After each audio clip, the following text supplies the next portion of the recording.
안녕하세요. 서초동 본무사 행정사 공인중개사 김철중입니다. 오늘은 가압류된 부동산에 대해서 담보대출 받는 방법에 대해서 알아보도록 하겠습니다. 오늘도 이제 유명한 건설회사로부터 자문이 들어왔었는데, 이제 그 매매 대금이 수백억 되는데, 이 경우 이제 서로 조건이 안 맞고 잔금을 일부만 남겨놓고 안 한 상태에서 소송이 벌어져가지고 그 매매 대금에 해당되는 금액을 변제 공탁을 했던데, 문제는 그 등기가 안 됩니다. 가압류가 돼 있어가지고 대출이 안 되기 때문에 여러 가지 문제가 있어요. 자기 돈으로 다 대출 받는 게 아니기 때문에 이 경우 법무법인에서 유명한 법무법인에서 변제 공탁을 했던데, 물론 왜 그랬는지는 알만하지만 이런 경우에는 가압류 해방 공탁해야 돼요. 우리가 공탁에는 5가지가 있는데, 변제 공탁, 집행 공탁, 보증 공탁, 몰취 공탁, 보관 공탁이 있어요.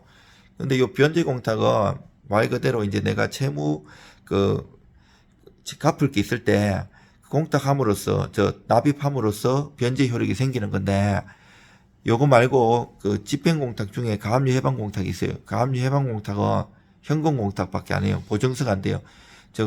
20억을 가압류가 했다. 그러면 20억을 전액을 현금 공탁을 해야 돼요. 그러니까 이 가압류 해방 공탁이 하나의 방법이고, 또 나머지 3개가 이제 가압류 해방 공탁하면 말소해 주걸랑요. 그 가압류.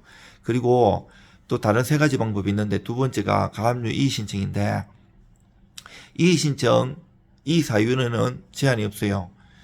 그리고 이 기간도 제한이 없어요. 보통 다른 거는 막 제척 기간 해갖고 뭐 2주, 한 달 이런 게인데, 이 신청하면 되고요. 기간 제한 없고. 근데 이 신청 사유가 제한이 없다고 해가지고 아무거나 막 하면 받아주지 않습니다.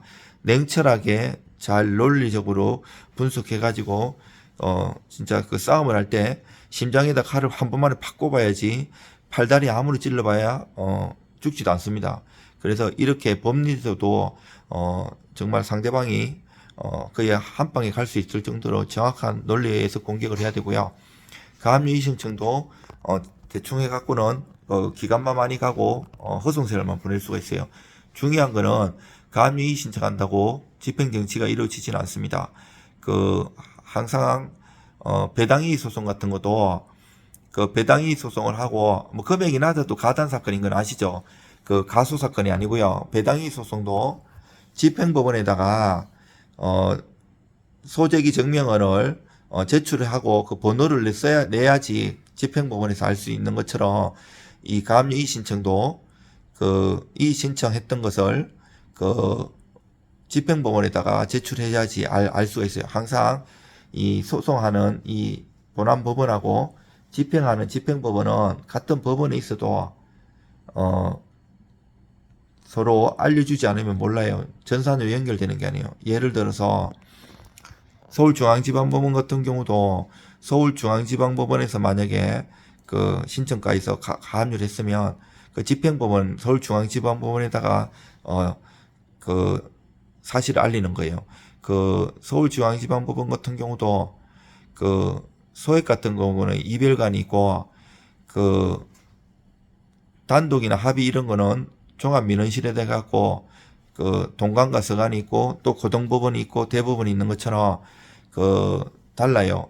집행법원은 보통 경매나 채권 압류 추심, 재산 명시, 채무 불이행자 이런 하는 법원은 중앙지방법원 같은 경우는 저 언덕 위에 사별관이 있어요.